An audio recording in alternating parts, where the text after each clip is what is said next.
eShop web application එක හදන video series එකේ 3 වෙනි වීඩියෝ එක තමයි මේ. මේ වීඩියෝ එකෙන් මම කතා කරන්නේ sign in process එක ගැන.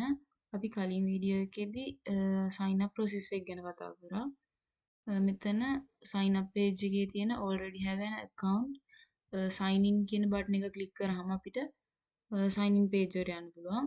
sign in page එකේදී අපිට තියෙනවා මෙතන user ගේ email එක type කරන්න email type එකෙන් තියෙන text field එකක්.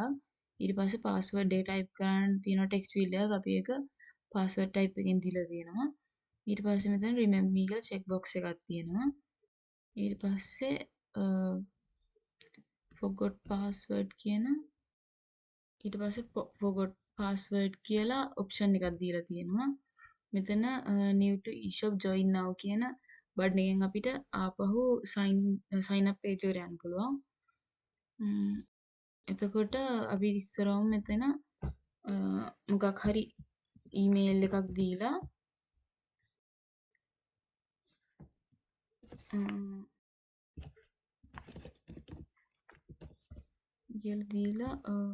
මොකක් හරි password එකක් දීලා sign in වෙන්න හැදුවොත් invalid username or password කියලා එනවා.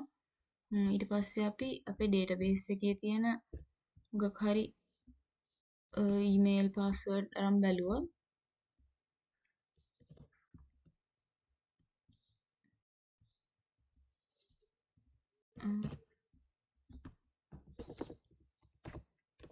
මේ password දීලා බැලුවොත් අපිට sign in වෙලා අපේ home page එකට successful විදිහට යන්න පුළුවන්.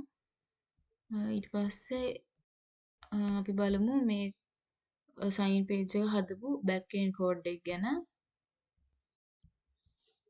අපි මේ back end code එකේදී මෙතන sign in කියන බටන් එක හදලා තියෙනවා. ඒ වගේම මෙතන අපි on click එකක් දීලා sign in function එක දීලා තියෙනවා. අපි මේ sign in function එක මෙතන අපේ JavaScript එකේදී පෙන්නනවා. මේ තමයි අපේ sign in function එක. sign in function එකේදී අපි මෙහෙම email password remember me කියන id ටික මෙහෙම variable වලින් අල්ලගෙන තියෙනවා document.get11 byte id වලට දීලා ඊට පස්සේ අපි ඒ variable වලින් අල්ලගෙන තියෙන value form tag එකකදී මෙහෙම අල්ලගෙන ඒ ටික append කරලා තියෙනවා. මෙතන අලුතෙන් SML HTTP request හදලා තියෙනවා. එයාගෙන් තමයි අපි sign in process.php ෆයිල් එකට details ටික යවන්නේ. ඒ වගේම XML HTTP request එක අල්ලගෙන තියෙන්නේ අපි request කියන variable එකෙන්. ඊට පස්සේ මෙතන අපේ request එක යන්න කියලා තියෙනවා post method එකෙන් sign in process.php කියන එකට. එතෙන්දී අපි ajax වලින් තමයි මේ ටික යවලා තියෙන්නේ. ඒකින් තමයි මේ අපි true කියලා දාලා තියෙන්නේ. මෙතනදී request variable එක send වෙනකොට ඒක form එක අරන් කියලා තමයි මෙතනින් form කියන එක දාලා තියෙන්නේ. ඒ විදිහට තමයි XMLT HTTP request එක හදලා තියෙන්නේ. ඊට පස්සේ මෙතනදී add වෙන්නේ හරි user කෙනෙක් නම් අපිට response එක success කියලා එන්නේ කියලා හදලා තියෙනවා. ඊට පස්සේ එන user අපි window.location කියන එකෙන් home.php කියන home page එකට අරන් යන්න කියලා මෙතනදී අපි set කරලා තියෙනවා. ඊට පස්සේ අපි දැන් බලමු sign in process.php කියන code එක. මේක PHP code එකක්. මෙතෙන්දී session start කරලා තියෙනවා. ඊට පස්සේ අපි මෙතන connection.php කියන අපේ connection එක include කරලා තියෙනවා.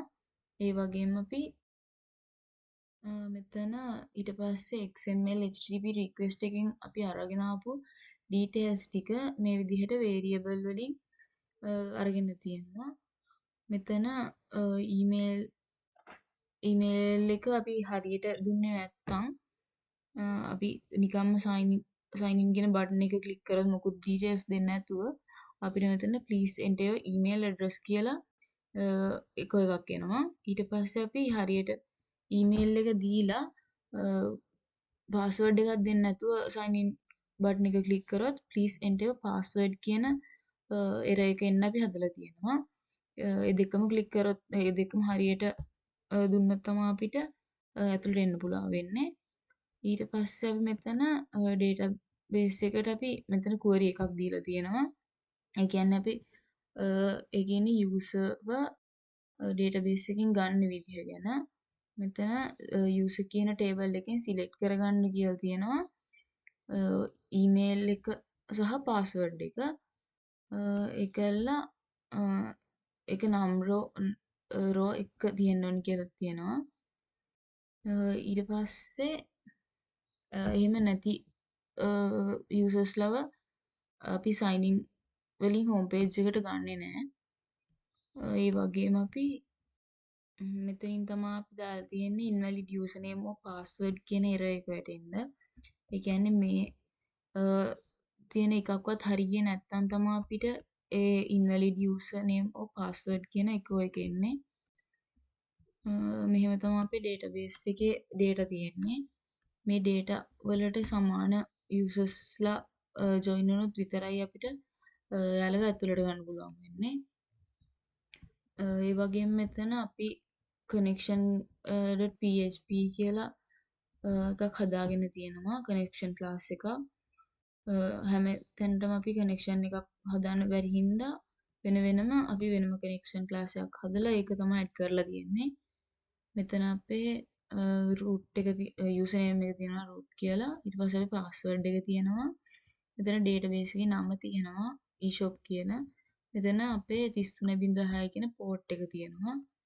ඒ වගේම මෙතන අපේ IUD කියන query තියෙනවා. IUD කියන්නේ insert update delete කියන query ගැන. මෙතන search query එක දාන විදිය තියෙනවා.